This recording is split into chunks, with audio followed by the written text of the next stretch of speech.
आणि अतिशय state of art अशा प्रकारची सगळी मशिनरी आहे आणि जे काही या ठिकाणी तयार होत आहे डिफेन्समध्ये सगळ्याच कॅपेबिलिटीज सांगता येत नाहीत, पण ज्या कॅपेबिलिटीज आम्ही बघितलेल्या आहेत त्या निश्चितपणे आपल्या सगळ्यांना आश्चर्यचकित करू शकतील अशा प्रकारच्या अत्यंत गाइडेड, म्हणजे जे नष्ट करायचं आहे थेट प्रत्यक्ष तिथेच पोचू शकेल अशा प्रकारचे ड्रोन्स, अशा प्रकारचे गाइडेड मिसाइल्स हे या ठिकाणी तयार होत आहेत.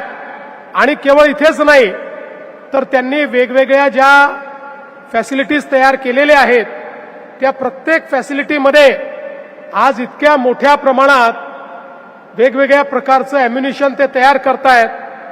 यापूर्वी देखील आम्हाला उद्घाटनाला जाण्याची संधी मिळाली आणि प्रत्येक वेळी गेलं की त्यांनी केलेलं कार्य हे थक्क करणारं कार्य आपल्याला पाहायला मिळतं. आणि म्हणूनच मला असं वाटतं की आज हे जे काही आपण पाहतो आपल्या देशाकरता, देशाच्या सुरक्षेकरता अत्यंत मोठं कार्य या ठिकाणी झालंय. सगळ्यात महत्त्वाचं, या सगळ्या फॅसिलिटीज 100% मोठ्या प्रमाणात एक्सपोर्ट करणार आहेत. वेगवेगळ्या देशांना आपल्या देशातनं शस्त्रास्त्र एक्सपोर्ट होणार आहे. आत्ताच काही करार झाले, त्या करारामध्ये इस्रायल सोबत एक करार झालाय, त्या करारामध्ये सी प्लेन तयार करण्याकरता करार झालेला आहे. आपल्याला माहिती आहे की आपल्या देशामध्ये मोठ्या प्रमाणात सी प्लेनची गरज आहे. सी प्लेन पाण्यातूनच उडतं आणि पाण्यातच उतरतं, त्यामुळे जगामध्ये हे सी प्लेन अत्यंत पॉप्युलर आहे. एखाद्या धरणातनं उडून दुसऱ्या धरणामध्ये ते उतरू शकतं. अशा प्रकारचं सी प्लेन हे तयार करण्याची कॅपेबिलिटी देखील आता या ठिकाणी निबेंनी तयार केलेली आहे. आज आपण पाहतोय ऑपरेशन सिंदूरच्या वेळी देखील आपण बघितलं आत्मनिर्भर भारताचं एक मोठं उदाहरण आपल्याला पाहायला मिळालं.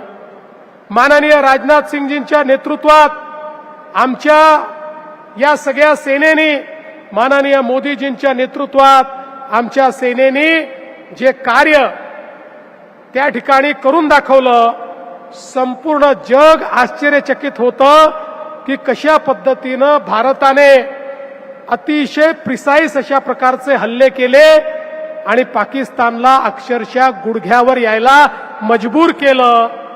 आणि पाकिस्तानने वेगवेगळ्या, मी देशांचं नाव घेत नाही, आपल्याला सगळ्यांना माहिती आहे, त्यांच्या मदतीनं जेवढे ड्रोन, जेवढे मिसाईल आपल्या भारतावर सोडले, भारताची कॅपेबिलिटी अशी होती त्यातला एकही ड्रोन आणि एकही मिसाईल या भारताच्या भूभागावर ते पाडू शकले नाहीत.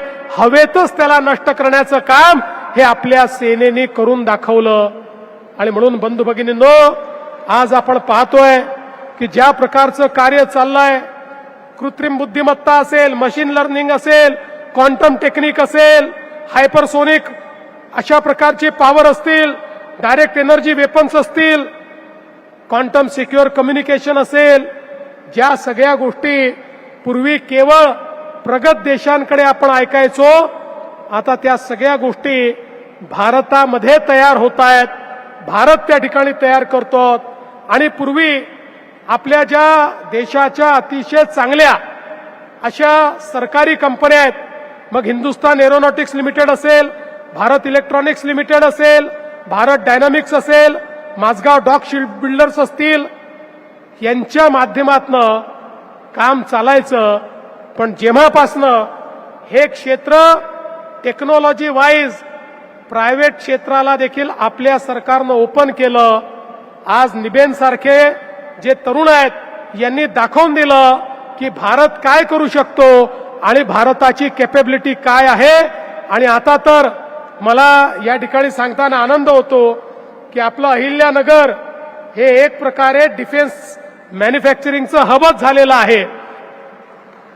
मी माननीय राजनाथ सिंगजींचे याकरता आभार मानेन की माननीय राजनाथ सिंगजींना आम्ही विनंती केली होती आम्हाला 4 डिफेन्स कॉरिडॉर तयार करायचे आहेत.